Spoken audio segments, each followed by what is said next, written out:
Il s'élance pour un grand périple, rallier la France métropolitaine à Nouméa dans l'océan Pacifique.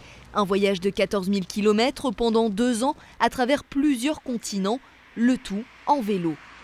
On a deux options, soit passer par la Chine via le Kazakhstan, soit passer par l'Inde via l'Iran. C'est en pourparlers. Aujourd'hui, la première étape, c'est d'aller jusqu'en Turquie. Et après, on se fera une pause pour voir où on en est du Covid. À quelques semaines du départ, ce sportif originaire du Loir-et-Cher s'entraîne en conditions réelles. Il réalise actuellement un tour de chauffe en France avec une halte à Marseille.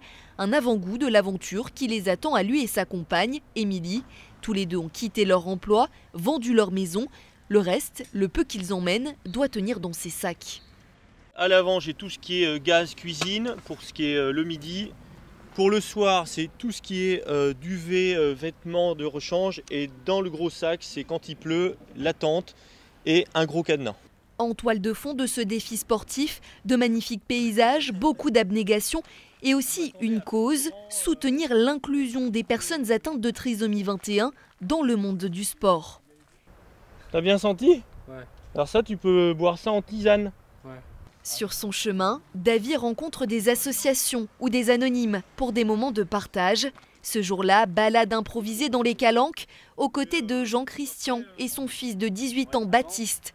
Peu bavard, mais féru d'escalade. Il monte à plus de 15 mètres sans problème. Ah oui. Il redescend, enfin il n'a pas peur. Plus tu fais du sport, plus tu es en forme. Et oui. Donc il faut que tout le monde fasse du sport, quel que soit, qu'on soit ordinaire ou extraordinaire comme Baptiste. Bah oui. Le handicap physique, c'est rentré dans les mentalités. On voit des athlètes de très haut niveau au JO qui n'ont pas de jambes, pas de bras, etc. Le handicap mental, c'est un peu plus mystérieux, c'est un peu plus dérangeant, je pense, pour beaucoup de personnes parce que on est face à quelque chose qui est un peu l'inconnu, des réactions qu'on ne comprend pas forcément. Parfois, c'est la communication qui est compliquée. Donc, il y a quelque chose à faire en termes de médiatisation, je pense, là-dessus. Davy termine sa boucle de France avant de se mettre en selle pour la Nouvelle-Calédonie. Départ de Blois le 13 juin prochain.